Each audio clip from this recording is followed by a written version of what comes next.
Hi, എല്ലാ കൂട്ടുകാർക്കും നല്ല നമസ്കാരം. ഇന്നത്തെ വീഡിയോയിലേക്ക് പോവാം. ഞാൻ ആദ്യം വിചാരിച്ചത് എന്താണെന്നോ, എന്നും ഒരു അവിയൽ വെക്കാമെന്ന്. അവിയൽ ഇവിടെ ഇഷ്ടപ്പെട്ട കൂട്ടാനാട്ടോ. അപ്പോൾ അതേപോലെ തന്നെ മോരൊഴിച്ച് കൂട്ടാൻ വെച്ച് കഴിഞ്ഞാൽ, മോരൊഴിച്ച് കൂട്ടാൻ എന്ന് പറഞ്ഞാൽ മോരുകറി, കാളൻ, അങ്ങനെ പല പേരിൽ പറയും. ഞങ്ങളിവിടെ മോരൊഴിച്ച് കൂട്ടാന്ന് പറയുക. കാളൻ എന്ന് പറഞ്ഞു കഴിഞ്ഞാൽ കുറുകിയിരിക്കണമല്ലോ. പിന്നെന്താ, കാളൻ വയ്ക്കൽ വളരെ കുറവാണ്. അപ്പോൾ കഴിഞ്ഞ ദിവസം പോയി അച്ചിങ്ങയും പടവലങ്ങയും മുരിങ്ങക്കായും വെള്ളരിക്കയൊക്കെ വാങ്ങിച്ചുകൊണ്ട് വന്നിരുന്നു, ഇത് അവിയൽ വെക്കാമെന്നും പറഞ്ഞുകൊണ്ട്. അപ്പോൾ ഞാൻ നോക്കിയപ്പോൾ ഉണ്ടല്ലോ,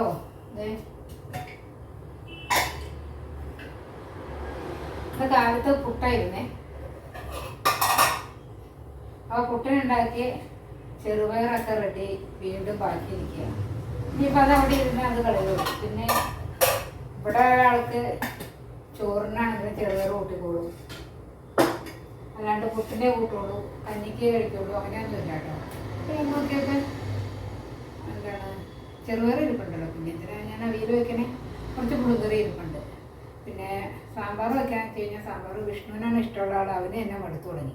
അപ്പോൾ കുറേ ദിവസമായിട്ട് രസം, അതാണ് പരിപാടി. പിന്നെ പൊന്നിയരിയുടെ ചോറ് അരി ഇരിപ്പുണ്ട്, അപ്പോൾ അതുകൊണ്ട് ചോറ് വയ്ക്കാം, പെട്ടെന്ന് മെത്തി കിട്ടുമല്ലോ.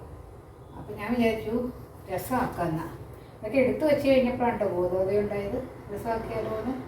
അതുകൊണ്ട് ഇതൊക്കെ തിരിച്ച് വീണ്ടും ഫ്രിഡ്ജിലേക്ക് വെച്ചിട്ട് രസം ഉണ്ടാക്കാൻ തുടങ്ങാം. നമുക്ക് രസം മാത്രം കൂട്ടി ചോറുണ്ണാൻ പറ്റില്ലല്ലോ. അപ്പോൾ അത് പപ്പടവും രസവും അച്ചാറും കൂട്ടിയിട്ടാണെങ്കിലും വിഷ്ണു കഴിച്ചോളൂ കേട്ടോ. എന്നാലും ക്യാബേജ് ഇരിപ്പുണ്ട്, അത് ഇഷ്ടമാണ് അവന്. അപ്പോൾ ഇത്തിരി ക്യാബേജ് തോരൻ വയ്ക്കാം. വെറുതെ അവിയൽ വെച്ചിട്ട് വേസ്റ്റ് ആക്കണ്ടല്ലോ. തേങ്ങാമുറി ഫ്രിഡ്ജിൽ നിന്ന് എടുത്ത് വയ്ക്കാം. കാലത്ത് എടുത്താണ് കൂട്ടുന്നത്, പക്ഷേ പിന്നെ എടുത്ത് വെച്ചു ഞാൻ കൂടെ. അപ്പോൾ ക്യാബേജ് അവിടെ ഇരിക്കട്ടെ. ആദ്യം തക്കാളി രസം അവരുടെ രീതിക്കുള്ള രസമാണ് ഉണ്ടാക്കണേ. അത് കാരണം തന്നെ പച്ചമുളക് വേണം, പിന്നെ ഇഞ്ചി വെളുത്തുള്ളി അല്ലെങ്കിൽ തന്നെ വേണമല്ലോ നമുക്ക് രസത്തിന്. ഇത് കണ്ടോ, എത്ര നാളായിട്ട് ഇരിക്കണമെന്നറിയോ. ഈ ഇതെന്നാണ് നമ്മുടെ കുക്കുമ്പറാണ്. പകുതി എടുത്തു, ബാക്കി പകുതി ഇരുന്ന് കാണാണ്ട് അവിടെ ഇരുന്നു. ഈ ഫ്രിഡ്ജിനുള്ള ഒരു ദൂഷ്യം, എൻ്റെ ഫ്രിഡ്ജിനുള്ള ദൂഷ്യം വന്നിട്ട്, ഇത് സാംസങ്ങിൻ്റെ ഫ്രിഡ്ജാണ്, കുറേ വർഷം വാങ്ങിച്ചിട്ട്. അത് പക്ഷേ ഇങ്ങനെ നീളത്തിലാണ്, ഇങ്ങോട്ട് അകത്തേക്കാണ് വിട്ട് വരുന്നത്, ഇങ്ങനെ ഉള്ളിലേക്കാണ് സാധനങ്ങൾ വെച്ച് പോവുക. അപ്പോൾ നമ്മൾ പുറകിലേക്ക് ഇരിക്കുന്നത് ചിലപ്പോൾ വിട്ടുപോകും. ശരിക്കും വീതി കൂടിയ ഫ്രിഡ്ജാണ് നല്ലത്. അപ്പോൾ ഇങ്ങനെ വിടർന്ന് പരന്നിങ്ങനെ ഇരിക്കുമല്ലോ, സാധനങ്ങൾ നമുക്ക് കാണാൻ പറ്റും. ഈ ഫ്രിഡ്ജിനുള്ള ഒരു കംപ്ലൈൻറ്റ് ഇതാണ്. പല സാധനങ്ങളും അതെ, വച്ച് കഴിഞ്ഞാൽ നോക്കാനൊക്കെ മറന്നു പോകും. ചിലപ്പോൾ ഉള്ളിലേക്ക് ഇരിക്കുന്നതാകുമ്പോൾ ഇതേപോലെയൊക്കെ പറ്റും. ഇതിൻ്റെ കോലം കണ്ടതൊക്കെ ഇത് ഇനി കളയട്ടെ. അത് കഴിഞ്ഞിട്ട് നമുക്ക് വെളുത്തുള്ളി എടുക്കണം. പിന്നെന്താ, ഇഞ്ചി വെളുത്തുള്ളി ചതക്കണം, രസം ഉണ്ടാക്കണം. ഞാൻ രസം ഉണ്ടാക്കണ എങ്ങനെയാണെന്ന് കാണിച്ചു തരാം കേട്ടോ. പിന്നെ സദ്യക്കാർ രസം ഉണ്ടാക്കണ എങ്ങനെയാണെന്നുള്ളതും പറയാം. ഞാൻ ഈ ചട്ടി കപ്പി നടന്നതാണ്. ഇത് ശരിക്കും പറഞ്ഞാൽ കറി വയ്ക്കാൻ വേണ്ടിയിട്ട് വാങ്ങിച്ച ചട്ടിയല്ല കേട്ടോ. മൺചട്ടി എനിക്കൊന്നും കറി വയ്ക്കാനായിട്ട് വാങ്ങിച്ചത് 1-2 പ്രാവശ്യം വാങ്ങിച്ചു. പക്ഷേയൊക്കെ ഇങ്ങനെ ഇവിടെ നിന്ന് ഇങ്ങനെ എന്താ പറയുക, തിളയ്ക്കുമ്പോൾ കറി അകത്ത് തിളക്കില്ല. അകത്ത് തിളയ്ക്കുന്ന സമയത്ത് ഇവിടെ നിന്ന് ഇങ്ങനെ കുവള പോലെ ഇങ്ങനെ വരിക. അപ്പോൾ അത് നല്ല ചട്ടി അല്ലാഞ്ഞിട്ടാണല്ലോ. മയക്കുകയൊക്കെ ചെയ്തു, മഞ്ഞപ്പൊടിയും വെളിച്ചെണ്ണയൊക്കെ പുരട്ടിയും വെച്ചു, പിന്നെ കഞ്ഞിവെള്ളം ഒഴിച്ച് വെച്ചു, അങ്ങനെ ഇങ്ങനെ ഒരുപാട് അറിയാവുന്ന കാര്യങ്ങളൊക്കെ ചെയ്തു നോക്കി, ശരിയായില്ല. ആ നേരത്തെ ഇത് പൊങ്കാലയ്ക്ക് വാങ്ങിച്ച ചട്ടിയാണ്, നല്ല മൺചട്ടി. അപ്പം 2-3 ഇരിപ്പുണ്ട് കേട്ടോ. പിന്നെ എന്താ, ഇതിലാണ് അപ്പം ഞാൻ രസം വയ്ക്കുക. അപ്പോൾ മൺചട്ടി വയ്ക്കുമ്പോൾ അതിൻ്റെ ഒരു സുഖം കിട്ടുമല്ലോ. അപ്പോൾ ഒരു ദിവസം വെച്ചാൽ 2 ദിവസമൊക്കെ കൂട്ടുകയും ചെയ്തു കേട്ടോ. ഒന്നും അത് കുഴപ്പമൊന്നുമില്ല. അപ്പോൾ നമ്മുടെ മൺചട്ടി ഞാൻ എവിടെ കൊണ്ട് വെച്ചതെന്ന് വെക്കുമായിരുന്നു. ഞാൻ കഴുകി വൃത്തിയാക്കാൻ വേണ്ടി എടുത്തതാണ്. കഴിഞ്ഞ ദിവസം രസം വെച്ചതിരിപ്പുണ്ടായിരുന്നു, അത് പിന്നെ മതിയായി, കുറച്ച് ദിവസമായി. അപ്പോൾ അത് കളഞ്ഞിട്ട് പുതിയത് ഉണ്ടാക്കാം, നമ്മൾ തീരുമാനിച്ചത്. പിന്നെന്താ, അപ്പോൾ നമുക്ക് നമ്മുടെ വെളുത്തുള്ളി പറഞ്ഞ പോലെ വെയിലത്ത് വെച്ച് എണ്ണ പറ്റി തോല് കളയാനൊന്നും നേരമില്ല. അതിന് ഞാൻ ശ്രമിക്കുന്നില്ല. ഇപ്പോൾ പെട്ടെന്ന് നമുക്ക് 5-6 വെളുത്തുള്ളി വേണം. അതിപ്പോൾ ഇങ്ങനെ അങ്ങോട്ട് എടുക്കാവുന്ന കാര്യമുള്ളൂ. പിന്നെ രസം പൊടി ഉണ്ടല്ലോ, രസം പൊടി ചേർത്ത് കഴിയുമ്പോൾ അതിന് ടേസ്റ്റ് കിട്ടും. ഇത് നമ്മളുടെ രസം എന്ന് പറഞ്ഞു കഴിഞ്ഞാൽ, ഞാൻ തക്കാളി ശരിക്കും ഞാൻ ഉണ്ടാക്കുകയാണെങ്കിൽ തക്കാളി വഴറ്റിയിട്ട് ഇഞ്ചിയും വെളുത്തുള്ളിയും ചതച്ചിട്ട് രസം പൊടി ഇട്ട് വളംപൊടിയോ കുടംപൊടിയോ ഏതാണെന്ന് വെച്ച് കഴിഞ്ഞാൽ ഇഷ്ടം. അതായത് അപ്പം തോന്നണം എന്തോ അത് ഇട്ട് കഴിഞ്ഞിട്ട് തിളപ്പിക്കും. എന്നിട്ട് കടുക് വറുക്കും കേട്ടോ. അമ്മയൊക്കെ അങ്ങനെ ചെയ്യുക, കടുക് വറുക്കും. കടുക്, ഉലുവയും കരിവേപ്പിലയും മുളകൊക്കെ ഇട്ടിട്ട് ഇപ്പം കടുക് കൊടുക്കാറില്ല. അപ്പം അങ്ങനെ ഞാൻ ചെയ്യണേ. വിഷ്ണുവിൻ്റെ വകയായിട്ട് വിഷ്ണു പച്ചമുളക് ഇടും, പിന്നെ 2 വറ്റൽമുളക് ഇട്ടമ്മയെന്ന് പറയും. അവൻ്റെ പണി അങ്ങനെയൊക്കെയാണ്. അതുകൊണ്ട് എന്തായാലും 2 പച്ചമുളക് എടുത്തിട്ടുണ്ട്. തക്കാളി ഇടാണ്ട് രസം വയ്ക്കാം കേട്ടോ. തക്കാളി വേണമെന്ന് നിർബന്ധമൊന്നുമില്ല രസത്തിന്. ബാക്കി ചേരുവകളൊക്കെ തന്നെ ഇട്ടിട്ട് വെറുതെ ചാറെന്ന് പറയുന്നത് തക്കാളി ഇടാണ്ട് വയ്ക്കില്ല. പിന്നെ രസം വയ്ക്കുന്ന സദ്യക്കാര ആ രീതിയിൽ ഞാൻ വയ്ക്കാറുണ്ട് കേട്ടോ. വല്ലപ്പോഴും വയ്ക്കും. അതിന് വേറെ പ്രത്യേകിച്ച് എന്താണെന്ന് വെച്ച് കഴിഞ്ഞാൽ സാമ്പാറിന് പരിപ്പ് വേവിക്കുമ്പോൾ അതിൻ്റെ വെള്ളം ഇങ്ങോട്ട് ഊറ്റിയെടുക്കുക. പരിപ്പ് തിളച്ച് വെന്ത് കഴിയില്ല, തെളിവെള്ളം ഉണ്ടല്ലോ തന്നെ. ആ വെള്ളത്തിലേക്കാണ് രസം ഉണ്ടാക്കുന്നത്. പിന്നെ മല്ലിയിലേക്ക് ഇട്ട് രസം കൂട്ടുകളൊക്കെ അവർ തന്നെ പൊടിച്ചുണ്ടാക്കുന്നതായിരിക്കും, വാങ്ങിക്കുന്നതാവില്ല. അപ്പോൾ അതിൻ്റേതായ പ്രത്യേക ടേസ്റ്റൊക്കെ ഉണ്ടാവില്ല. കുരുമുളകും ഇഞ്ചിയും വെളുത്തുള്ളിയും എല്ലാം അവർ തന്നെ പൊടിച്ചെടുക്കും. പിന്നെ രസത്തിൻ്റെ മറ്റു കൂട്ടുകളൊക്കെ ഉണ്ടാവും, എന്തെങ്കിലുമൊക്കെ അവരുടേതായ ടിപ്പുകൾ അതൊക്കെ ചേർത്ത് നമ്മളുടെ സാധാരണ അല്ലെങ്കിൽ രസം പൊടി ഇട്ടിട്ടാണെങ്കിൽ നമുക്ക് വെക്കാം കേട്ടോ. നമുക്ക് വീട്ടിലുണ്ടാക്കുമ്പോൾ ഇപ്പം അവരുടെ ടിപ്പൊന്നും നമുക്ക് എല്ലാം കിട്ടിയിരിക്കില്ലല്ലോ. എന്നാലും നമുക്ക് എന്ത് ചെയ്യാം, രസം പൊടി ഇട്ടിട്ട് വയ്ക്കാം. പിന്നെ നമ്മുടെ ഇഞ്ചിയും വെളുത്തുള്ളിയും പിന്നെന്താ നമ്മുടെ കുരുമുളക് പൊടിയും കായവും അതൊക്കെ ഞാൻ ഇതിൽ ചേർക്കുന്നുണ്ട് കേട്ടോ. ഇട്ടിട്ട് നമുക്ക് സദ്യക്കാരുടെ പോലെ രസം ഉണ്ടാക്കാം. അപ്പോൾ നല്ല സ്വാദാട്ടോ. ആ പരിപ്പിൻ്റെ വെള്ളത്തിലേക്ക് ഉണ്ടാക്കി കഴിയുമ്പോൾ അത് പ്രത്യേക ടേസ്റ്റാണ്. ഇതിപ്പോൾ എന്തായാലും അതിനായിട്ട് ഞാൻ പരിപ്പ് വേവിക്കുന്നൊന്നുമില്ല. പരിപ്പ് വേവിച്ച് കഴിഞ്ഞാൽ പരിപ്പ് അവിടെ ഇരിക്കില്ല. ഇങ്ങനെ പരിപ്പ് അരച്ച് ആക്കേണ്ടി വരും. കൊഴുപ്പ് കൂടും, രസത്തിൻ്റെ അളവ് കൂടുതലേ ഉള്ളൂ. എനിക്ക് പരിപ്പ് സാമ്പാറിനൊക്കെ വേവിക്കുന്ന സമയത്ത് കുറച്ച് വെള്ളം അധികം നോക്കി മാറ്റിയാൽ മതി. എന്നിട്ട് അതിലേക്ക് നമുക്ക് രസം ഉണ്ടാക്കിയാൽ മതി. അങ്ങനെ ഉണ്ടാക്കാം. ഇപ്പം നമുക്ക് എന്താ ചെയ്യുക വെച്ച് കഴിഞ്ഞാൽ ഇങ്ങനെയൊക്കെ ഒരുക്കിയിട്ട് വരാം. എന്നിട്ട് ഞാൻ ഉണ്ടാക്കുന്ന സമയത്ത് കാണാം. അപ്പം നമ്മളുടെ പച്ചമുളകിനെ ഞാൻ ഇങ്ങനെ ചില്ലി ചിക്കനൊക്കെ ഉണ്ടാക്കുമ്പോൾ ചെത്തിയിടില്ലേ, അതുപോലെ ചെത്തി ഇട്ടിട്ടുണ്ട് കേട്ടോ. പിന്നെ തക്കാളി നമുക്ക് വട്ടം തന്നെ അരിഞ്ഞിടാം. ഇഞ്ചി വെളുത്തുള്ളി റെഡി ആയിട്ടുണ്ട്. അപ്പോൾ അവരെ ഒന്ന് ചതച്ചെടുക്കാം. നല്ലതാട്ടോ, ഈ മരത്തിൻ്റെ ആണിത്, പക്ഷേ നല്ലതാണ്. ഇത് വിഷ്ണുവിനൊരാൾ ഇട്ട് കൊടുത്തതാണ്. അയ്യോ, ഇപ്പോഴാണ് ഓർത്തത്. ഇവിടെ ഒരാൾ ചായ ചോദിച്ചിട്ടുണ്ട്, ഗ്രീൻ ടീ വേണം അത്രേ. അതിങ്ങനെ ഇടയ്ക്കിടയ്ക്ക് തിളപ്പിച്ച് കുടിച്ചോണ്ടിരിക്കും. അപ്പോൾ പണ്ടത്തെ അതിനെ കുടിക്കണില്ല കേട്ടോ. പച്ചിട്ട് കുടിക്കാൻ പാടില്ല എന്നൊക്കെ പറയണതുകൊണ്ട് കുറച്ചേ ഉണ്ടാവുള്ളൂ. അത് തീരുമ്പോൾ ഒന്ന് വെച്ച് ചെയ്തിട്ട് ഞാൻ പറയും. അത് ഒരുപാട് ഗ്രീൻ ടീ കുടിക്കുമായിരുന്നു ഞാൻ. വലിയ കലങ്ങളുള്ള ഓർമ്മയിൽ ആ കപ്പ് എടുത്തത്.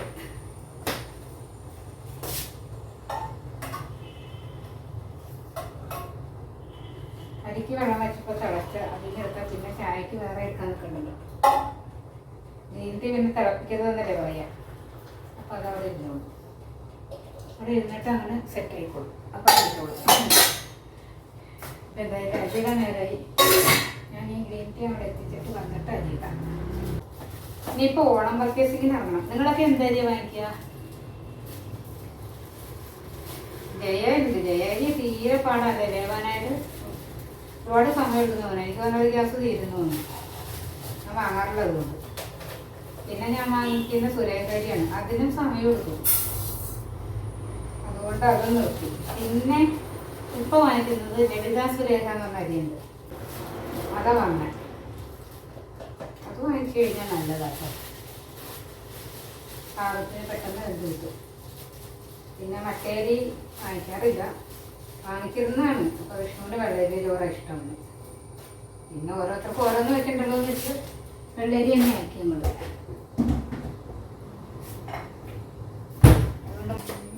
അതുകൊണ്ട് മട്ടേരി ചോറുണ്ട കാള് പറഞ്ഞെന്ന് പറയാം. പക്ഷെ പറയാൻ പറ്റില്ല. എന്താണെന്ന് വെച്ച് കഴിഞ്ഞാൽ കഴിഞ്ഞ ദിവസം ഹോട്ടലിൽ പോയിട്ട് ഊണ് കഴിച്ചെന്ന് പറഞ്ഞില്ലേ, അത് മട്ടേരി ചോറായിരുന്നു.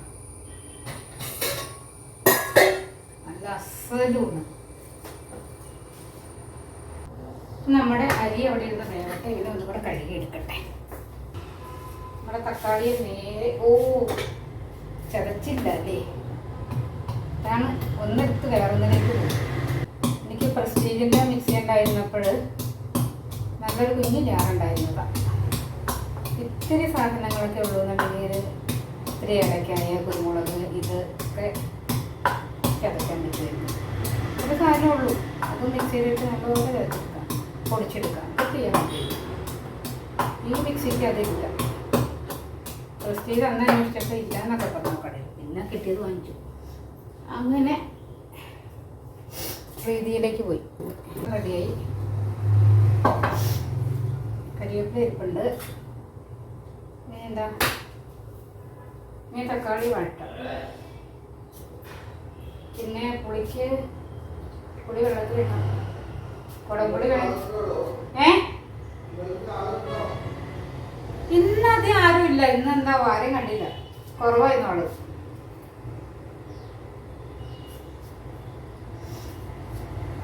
അമ്പലത്തിൽ ആളുകളോന്ന് ചോദിക്കില്ല. പിന്നെന്താ എന്താ പറഞ്ഞത് നമ്മള് പുളി വേണമെങ്കിൽ കുടംപുളി ഒന്ന് വേവിച്ചിട്ട് അതിൻ്റെ വെള്ളം ഒഴിച്ചു കൊടുക്കുക. അല്ലെങ്കിൽ കുടംപുളി അങ്ങനെ തന്നെ ഇടാം കേട്ടോ. പിന്നെന്താ വേണ്ടത് നമുക്ക് വാളംപുളി ആണെങ്കിൽ കുതിർത്തി ഇട്ട് കൊടുക്കാൻ. രസത്തിൻ്റെ അടിയിൽ ഈ പറഞ്ഞ പോലെ ചതച്ചതും ഒക്കെ ആയിട്ട് സാധനങ്ങൾ കഷ്ണങ്ങളായിട്ട് ഇങ്ങനെ കിടക്കൂലോ അടിയിൽ. അപ്പോൾ മുഴുവത്തോടെ എന്താ പറയുക വാളംപുളി പിഴിഞ്ഞിട്ട് അങ്ങോട്ട് ഇട്ട് കൊടുത്താലും കൊടുത്തെന്ന് പറയാൻ പോകില്ല. പിന്നെ നമ്മുടെ പച്ചമുളക് ഇട്ടു. ഇനി വിഷ്ണുക്കുട്ടൻ പറയുന്ന പോലെ വറ്റൽമുളക് ഇടാം. ഞാനിപ്പോൾ 2 വറ്റൽമുളക് ഇടുന്നുള്ളൂ. അവനും പറയും കുറേ ഇടാനൊക്കെ. ഇനി നമ്മുടെ പുളി വെള്ളത്തിലിട്ട് വെക്കണം. ഇത് വഴറ്റി വരുമ്പോഴേക്ക്. പിന്നെ എന്തൊക്കെയുണ്ട് വിശേഷം? മഴയുണ്ടോ? മഴ വീണ്ടും ഇന്ന് പെയ്തു. ഇന്നലെ ഞങ്ങളൊരു റിസപ്ഷൻ ഉണ്ടായിരുന്നു. അതിന് പോയി. അടിപൊളി റിസപ്ഷൻ ആയിരുന്നു കേട്ടോ. ഇവിടുത്തെ ഒരു 4 സ്റ്റാർ or 5 സ്റ്റാർ ഹോട്ടലായിരുന്നു. റിനൈ അവിടെ വെച്ചിട്ടായിരുന്നു. നോണും വെജും എല്ലാം ഉണ്ടായിരുന്നു. ഞാൻ വെജാണ് കഴിച്ചത്. നല്ല അടിപൊളി വെജ് ഫുഡ്. നോണും ഫുഡ് നല്ലതായിരുന്നു. കഴിച്ചവർ പറഞ്ഞു. പിന്നെ ഇത്തിരി പെരിഞ്ചീരകം ഇട്ട് കൊടുക്കാം കേട്ടോ. നമ്മുടെ കായം വേണം. നമുക്ക് ലാസ്റ്റിലേക്കാണ്. ഇനിയിപ്പോൾ ഇതിലേക്ക് ഇത്തിരി വെളിച്ചെണ്ണ ഒഴിച്ചിട്ട് നല്ലപോലെ തക്കാളി ഉടഞ്ഞ് വന്നവരൊന്ന് വഴറ്റിയെടുക്കാം. വളരെ ചുരുക്കി എടുത്ത് നിർത്തിക്കാറുള്ളൂ. എനിക്ക് ഇവിടെ ആവണം. വയ്ക്കുമ്പോഴേക്കും വേവണം എന്ന് പറഞ്ഞ പോലെയാണ്. അപ്പം അങ്ങനെ തോന്നലുള്ളത് കൊണ്ട് ഈ അടുപ്പ് ഉപയോഗിക്കില്ല അധികം. പിന്നെ ഓണം, വിഷു അങ്ങനെയുള്ള പരിപാടികൾ, ആഘോഷങ്ങളൊക്കെ എന്തെങ്കിലുമൊക്കെ ഫംഗ്ഷൻ എന്തെങ്കിലുമൊക്കെ വന്നു കഴിഞ്ഞാൽ എല്ലാ അടുപ്പും നിർത്തിക്കില്ല. രണ്ടും നിർത്തിയിട്ടില്ലല്ലോ നമുക്ക്. അപ്പോൾ ഇപ്പോൾ തിളപ്പിച്ച സാധനത്തിന് ഇങ്ങോട്ട് മാറ്റും, ഉപയോഗിക്കുന്ന സാധനത്തിന് അങ്ങോട്ട് മാറ്റും. മാറ്റിയും മറിച്ചും വെച്ച് വേഗം റെഡിയാക്കും. ഇതിപ്പോൾ ഒന്ന് ചൂടായി വരട്ടെ. ചൂടായി വന്നിട്ട് നമ്മൾ ഇളക്കിയാൽ മതി. അതുവരെ ഇളക്കേണ്ട കാര്യമില്ല. ആ നേരം കൊണ്ട് നമുക്ക് ക്യാബേജ് അരിയാം. ക്യാബേജ് പൊടിയായിട്ട് അരിയണം. അതാണ് ടേസ്റ്റ്. പുറം മുഴുവനും കറുപ്പ് കളറൊക്കെ ആയിട്ടുള്ളതാണ്. ഈ ഉള്ളി തൊലികളെന്ന് പറഞ്ഞ പോലെ ക്യാബേജും കളഞ്ഞ് വരുമ്പോൾ ഒന്നും ഉണ്ടാവില്ല.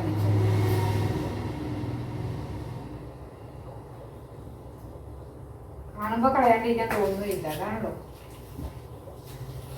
അവർക്ക് കച്ചവടം കിട്ടിയാൽ മതി. ഇതുണ്ട് ഇതിലൊക്കെ ഇത് ചുവന്ന കളറൊക്കെ ആയിട്ടിരിക്കുക. നമ്മളങ്ങനെ എടുക്കുക. കഴിഞ്ഞ ദിവസത്തെ പറഞ്ഞില്ലേ ഇങ്ങനെ അരിയാം. ഇതുപോലെ അരിഞ്ഞ് കഴിഞ്ഞാലാണ് നല്ല ഭംഗിയിൽ കിട്ടും. ഈ വശത്തിന് ഇങ്ങനെ അരിഞ്ഞാൽ കുഴപ്പമില്ല. എന്നാലും ഈ വശം വെച്ച് അരിയുന്നത് നല്ല രസമാണ്. നമ്മുടെ രസം വർത്താനം പറയുന്നുണ്ട്. അവിടെ ഇരുന്ന് കീറ്റുന്നുണ്ട്. ചൂടായി എന്ന് പറയണം. അതാണ് ചൂടാവട്ടെ. എന്നിട്ട് കട്ടി കൊടുക്കാം. പിന്നെ ഇന്നലെ പോയെടുത്ത് തിരുവാതിര ടീച്ചറുണ്ടായിരുന്നു. ടീച്ചറിൻ്റെ ഒരു പരിപാടി വന്നിട്ട് ബുധനാഴ്ച ഓണാഘോഷം വിളിച്ചിട്ടുണ്ട് ടീച്ചർ. ഞാനിപ്പോൾ പഠിക്കാൻ പോകാറില്ല. എന്നാലും കാലിൻ്റെ പ്രശ്നം വന്നേക്കുന്നു. ടീച്ചർ വിളിച്ചു വിളിച്ചിട്ടെല്ലാം പറഞ്ഞു പോണം. പിന്നെന്താ ഒരു ഫ്രണ്ട് ഉണ്ടായിരുന്നു. അതിൽ വന്നിട്ടുണ്ടായിരുന്നു. പറയണ്ടേ എങ്ങനെയുണ്ട് എന്താ വരാത്തതിൻ്റെ ചോദിക്കുന്നു. ഞാൻ പറഞ്ഞു എനിക്ക് വലിയ ഡോക്ടറോട് ചോദിച്ചു. ഞാൻ പൊക്കോട്ടേനെ ഡോക്ടറിൻ്റെ ഓടിച്ചു. പോകണ്ട, നടന്നാൽ മതി, കൂടി വന്നാൽ കളിക്കാനൊന്നും പോകണ്ടെന്ന് തോന്നുന്നു. ഇനി കുറച്ചാൾ കഴിഞ്ഞ് ഒന്നും കൂടി ചോദിച്ചു നോക്കണം. എനിക്കെന്താ ഭയങ്കര ഇഷ്ടമാണ് തിരുവാതിര കളിക്കാൻ പോകാൻ. പിന്നെ എല്ലാവരും കൂടെ കൂട്ടുകൂടി നല്ല രസമാണല്ലോ. എവിടെയെങ്കിലുമൊക്കെ ഇങ്ങനെ കളിക്കാൻ പോകും, അപ്പോൾ കൂട്ടും കൂടി പോവുക.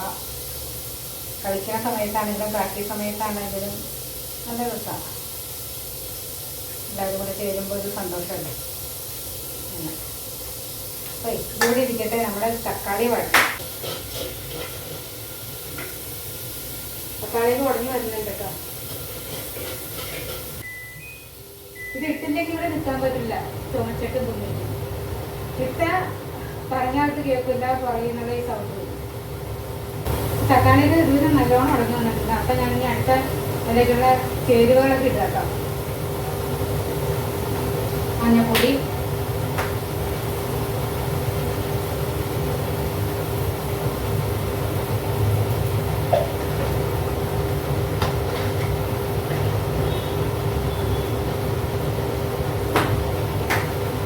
കുറച്ച് മുളക് പൊടി, മുളക് പൊടി കുറച്ച് മതി കേട്ടോ. കുരുമുളക് പൊടി കൂടുതലുണ്ട്, കുരുമുളക് പൊടിയാണ്.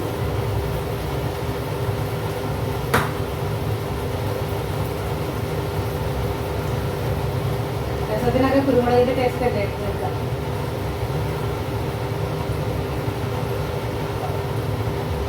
ഇനി നമ്മുടെ എന്താ വേണ്ടേ, രസം മസാല. ഇത് ബ്രാഹ്മിൻസിൻ്റെ രസം മസാലയാണ്. പിന്നെ നമ്മൾ ചേർത്ത് വെച്ചിട്ടില്ലേ ഇഞ്ചി വെളുത്തുള്ളി, അതിട്ട് കൊടുക്കും. ഇനി ഇതിലേക്ക് കൂടെ ഒന്നുകൂടെ മൂപ്പിക്കണം.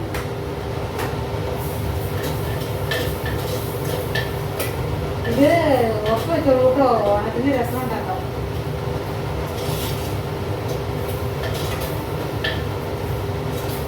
പരിപ്പ് എന്തായാലും സാമ്പാർ വെക്കില്ലേ ഓണത്തിന് നമ്മൾ. അപ്പോൾ ആ സാമ്പാറിന് കുറച്ച് വെള്ളം കൂടെ എടുത്ത് ഇതിലേക്ക് നമ്മൾ ചെയ്ത് പിടിപ്പിച്ച് കഴിഞ്ഞാൽ സദ്യ രസമായി. മല്ലിയില ഇടണേ. പിന്നെ ഒന്നിനും പിച്ചിട്ട് കാണിക്കരുത്. നമ്മൾ എത്ര അളവ് ഉണ്ടാക്കണോ അതിനനുസരിച്ച് എല്ലാ കൂട്ടും വേണം, എന്നാൽ മാത്രമേ ടേസ്റ്റ് ചെയ്തു. ഇനി നമ്മുടെ പുളിയെ പിടിപ്പിടിക്കാം. മൊത്തം അങ്ങോട്ട് ഇട്ടു കേട്ടോ. പുള്ളിയുടെ കുറച്ചൊന്നും ഇതിൽ കുഴപ്പമൊന്നുമില്ല, അതൊക്കെ അടിയിൽ കിടന്നു രസമല്ലേ. പിന്നെന്താ നമ്മൾ കണ്ടിട്ടില്ലേ മല്ലി, അതേപോലെ മല്ലി ഇട്ടാം രസത്തിന്. മല്ലി, പച്ചമല്ലി ഇത് ചതച്ച് എടുക്കാന്നുണ്ടെങ്കിൽ നന്നായിരിക്കും കൂടുതൽ. അല്ലെങ്കിൽ അത്രത്തൊരു മല്ലിപ്പൊടി വാങ്ങിച്ചിട്ട് നമ്മളിപ്പോൾ മല്ലിയാണ് ഇടണേ.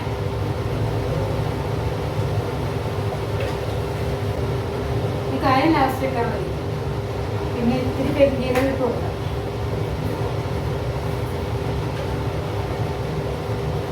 ഇത് പ്രധാനപ്പെട്ട സാധനം മറന്നുപോയി. വേറെ ആരും അറിയാലോ നമ്മുടെ കൂട്ടി. പിന്നെ ഇവിടെ നിന്ന് തിളച്ച് വരട്ടെ. തിളച്ച് വരുമ്പോൾ കടുക് വെക്കണമെങ്കിൽ കടുക് വെക്കാം, അതല്ലാതെ തന്നെ ഇത്തിരി കറിവേപ്പില വെറുതെ ഇട്ട് കൊടുത്താലും മതി. ഇപ്പോൾ തിളച്ചിട്ട് വേണമെങ്കിൽ അങ്ങനെ ഇടാം. ലാസ്റ്റിന് കുറച്ച് കായപ്പൊടിയും കൂടെ ഇട്ടാൽ നമ്മുടെ രസം കഴിയും. നമുക്ക് എന്തായാലും ഇപ്പം ഇടാൻ കറിവേപ്പില, കായൊന്നും വേണ്ട.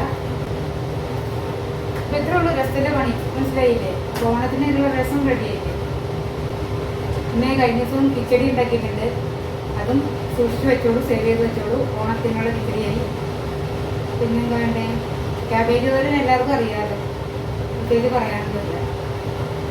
പിന്നെ എല്ലാത്തിലും വെളുത്തുള്ളി ഇടുന്ന പരിപാടി നിർത്തണം. ശരിയായ യഥാർത്ഥ ഓണസദ്യ കഴിക്കണമെന്നുണ്ടെങ്കിൽ ഓണസദ്യയുടെ ഒന്നിനും വെളുത്തുള്ളിയുടെ ആവശ്യം മഞ്ഞില്ല. രസത്തിന് മാത്രമേ ഉള്ളൂ. ഒന്നിനും മഞ്ഞില്ലാന്ന് പറയാൻ പറ്റില്ല, രസത്തിന് വേണം, അത്രേ ഉള്ളൂ. വേറെ ഒന്നിനും കൊണ്ട് ചേർത്തേക്കല്ലേ. അപ്പോൾ അതിൻ്റെയൊക്കെ യഥാർത്ഥ ടേസ്റ്റ് കൊടുക്കും. പിന്നെ ഓരോ കാസ്റ്റിന്, ഓരോ നാടിന് അങ്ങനെയൊക്കെ വ്യത്യാസങ്ങളുണ്ട്. എന്നാലും ഇത്തവണ നിങ്ങൾ ഇങ്ങനെ ഉണ്ടാക്കി നോക്കൂ, എല്ലാത്തിനും വെളുത്തുള്ളി ചേർക്കാണ്ട്. അപ്പോൾ നമ്മുടെ എന്താണ് ഓണസദ്യ എങ്ങനെയാണെന്ന് അറിയാമല്ലോ. പിന്നെ അതുപോലത്തെ ഒരു കാര്യം കൂടെ കേട്ടോ, നമുക്ക് ഒരു അപ്പോൾ നമ്മൾ പറഞ്ഞത് എന്താ, ഓണത്തിൻ്റെ കാര്യമല്ലേ. ഓണത്തിൻ്റെ കിച്ചടിയും രസവും നമ്മുടെ ഇത്തവണത്തെ വീഡിയോയിൽ തന്നെ 2 ദിവസത്തിനുള്ള വീഡിയോയിലുണ്ട്. ഇന്നത്തെ രസം, കഴിഞ്ഞ ദിവസത്തെ നമ്മുടെ കിച്ചടിയുണ്ട്. പിന്നെ പായസം ഉൾപ്പെടെ അടപ്രഥമൻ ഉണ്ടാക്കുന്നത് ഉൾപ്പെടെ നമ്മുടെ ഒരു പ്ലേലിസ്റ്റ് ഉണ്ട് ഓണസദ്യ എന്നുള്ളതുകൊണ്ട്. നമ്മുടെ ചാനലിൽ കയറിയിട്ട് പ്ലേലിസ്റ്റ് നോക്കിക്കഴിഞ്ഞാൽ കാണാം കേട്ടോ. അപ്പോൾ അതിൽ നിന്ന് എടുത്തു കഴിഞ്ഞാൽ കറക്റ്റ് ഓണത്തിന് എന്തെല്ലാം വെക്കണമെന്നും എങ്ങനെയാണ് വെക്കേണ്ടതെന്നും എല്ലാം ഉണ്ട്. പിന്നെ ഒരു സ്പെഷ്യൽ ഐറ്റം ഉണ്ട് ഓണത്തിന് ഉണ്ടാക്കണേ. ഒരു 5-6 കൂട്ടം സാധനങ്ങൾ ഫ്രൈ ചെയ്തൊക്കെ എടുക്കുന്നതാണ്. അപ്പോൾ അതും അതിൽ ചേർത്തിട്ടുണ്ട്. അത് ഓണത്തിന് വേണമെന്നുള്ളതാണ്, നിർബന്ധമാണ് ഉള്ള കാര്യമാണ്. അപ്പം അതുകൊണ്ട് അതും കൂടെ അതിൽ ഉൾപ്പെടുത്തിയിട്ടുണ്ട്. എല്ലാവരും കണ്ടു നോക്കി അഭിപ്രായം അറിയിക്കണം, ഉണ്ടാക്കി നോക്കുകയും ചെയ്യണം കേട്ടോ. കറക്റ്റ് ഓണസദ്യ മുഴുവനുണ്ട്. വിളമ്പണ്ട വിധം വരെ ഞാൻ കൊടുത്തിട്ടുണ്ട് ഒരു വീഡിയോയിൽ. അങ്ങനെ ഓരോ വീഡിയോകളായിട്ടാണുള്ളത്. അപ്പോൾ പ്ലേലിസ്റ്റ് എടുത്തു കഴിഞ്ഞാൽ ഓണസദ്യ എന്ന് പറഞ്ഞിട്ടുണ്ട്, അതിലെല്ലാം ഉണ്ട് കേട്ടോ. പിന്നെന്താ, നമുക്കപ്പോൾ ഇന്നത്തെ വീഡിയോ ഇവിടെ നിർത്തിയാലോ? ഒരുപാട് വലുതായിട്ട് ഇന്ന് പോയിട്ടെന്തിനാ അല്ലേ? അപ്പോൾ രസം എല്ലാവർക്കും മനസ്സിലായല്ലോ. നമ്മുടെ സദ്യാരസവും വിരുരസവും എല്ലാം മനസ്സിലായില്ലേ? ഇനി ക്യാബേജ് നമുക്ക് ഇതിൽ മഞ്ഞപ്പൊടി മുളക് പൊടി ഉപ്പ് ഇട്ടിട്ട് ഇത് കടുകും മുളകും കരിവേപ്പിലയും പച്ചമുളക് ആണ് മുളക് എന്ന് പറഞ്ഞ കേട്ടോ. പിന്നെന്താ, നമ്മുടെ അരി അല്ലെങ്കിൽ ഉപ്പ് ഇട്ട് കടുക് വെച്ചിട്ട് ക്യാബേജ് തേങ്ങയും ഉള്ളിയും ചെറിയ ഉള്ളിയാണ് കേട്ടോ, മഞ്ഞപ്പൊടിയും മുളക് പൊടിയൊക്കെ ഇട്ട് ചേർത്തിട്ട് തേങ്ങ ചേർത്ത് നല്ല ഫ്രൈ ആയിട്ട് നല്ല വഴറ്റിയെടുത്ത് കഴിഞ്ഞാൽ ക്യാബേജ് വരെ റെഡിയായി. അപ്പോൾ ഓണത്തിനുള്ള തോരൻ ഇത്രയോട് കാണുന്നില്ല, എല്ലാവർക്കും അറിയാവുന്നതാണല്ലോ ക്യാബേജ് തോരൻ വയ്ക്കാനായിട്ട്. അപ്പോൾ അതിന് വെളുത്തുള്ളി ചേർക്കണ്ടെന്നാണ് എനിക്ക് പറയാനുള്ളത്. പിന്നെന്താ, അപ്പോൾ നമുക്ക് അടുത്ത ദിവസം കാണാം അല്ലേ? സർക്കാരോട് നിർത്തട്ടെ. പിന്നെ ഉണ്ടല്ലോ ക്യാബേജൊക്കെ പറഞ്ഞിട്ടാണ് ഓർക്കുന്നത്. നമ്മുടെ ക്യാബേജ് തോരൻ വേറൊരു തരത്തിലും കൂടെ വയ്ക്കാറുണ്ട് എളുപ്പത്തിൽ. അതെങ്ങനെയാണെന്നറിയാം? തേങ്ങയിട്ട് അടക്കൊന്നും വേണ്ട, നേരെ കടുക് വറുക്കുക. നമ്മൾ പറഞ്ഞ സാധനങ്ങൾ കടുക്, അരി, പച്ചമുളക്, പിന്നെന്താ കരിവേപ്പിലൊക്കെ കടുക് വറുത്ത് കഴിഞ്ഞ് കഴിഞ്ഞിട്ടുണ്ടല്ലോ, ഈ ക്യാബേജിലേക്ക് തന്നെ തേങ്ങ ഇടുക, മഞ്ഞപ്പൊടി, മുളക് പൊടി, ഉപ്പിടുക. ഇത് കൈകൊണ്ട് നല്ലപോലെ തിരുമ്മി പിടിപ്പിക്കുക. അത് കടുക് വറുത്തതിലേക്ക് നമ്മൾ ഇട്ടിട്ട് ഇളക്കി അടച്ചു വെച്ച് പിന്നെ കുറച്ച് 5 മിനിറ്റ് കഴിഞ്ഞ് തുറന്നിട്ട് ഇറക്കിയിട്ട് നല്ലപോലെ വലിക്കുക. നല്ല ടേസ്റ്റാണ് തോന്നുന്നത്. അത് പിന്നെ കണ്ടമാനം വലിഞ്ഞെടുക്കാണ്ടിരിക്കുന്നതാണ് അതിന് ടേസ്റ്റ് കൂടുതൽ. മറ്റേ തോരന് നല്ലോണം വലിഞ്ഞെടുക്കണം, നമ്മൾ തേങ്ങയ്ക്ക് ഇറച്ചിയാക്കണം. ഇങ്ങനെ ചെയ്യുമ്പോൾ അത് വലിയാൻ നിൽക്കണ്ട, ഒരുവിധം പാകത്തിന് വലിഞ്ഞു കഴിഞ്ഞാൽ തീർക്കാം. നല്ല ടേസ്റ്റാണ്. അതിലേക്ക് ഇത്തിരി പച്ചമുളകും കൂടെ അരിഞ്ഞിട്ടാൽ നല്ലതാണ്, മുളക് പൊടിക്ക് പകരം. മഞ്ഞപ്പൊടിയും പച്ചമുളക് അരിഞ്ഞിട്ട് നമ്മൾ ചേർക്കണം, മുളക് പൊടി ഇടുന്നതില്ല. അങ്ങനെ ചെയ്തു നോക്കണേ. ഞാനത് വിട്ടുപോയി, അതുകൂടെ പറയാനുള്ളതാണ്. അപ്പോൾ ഇനി ബൈ.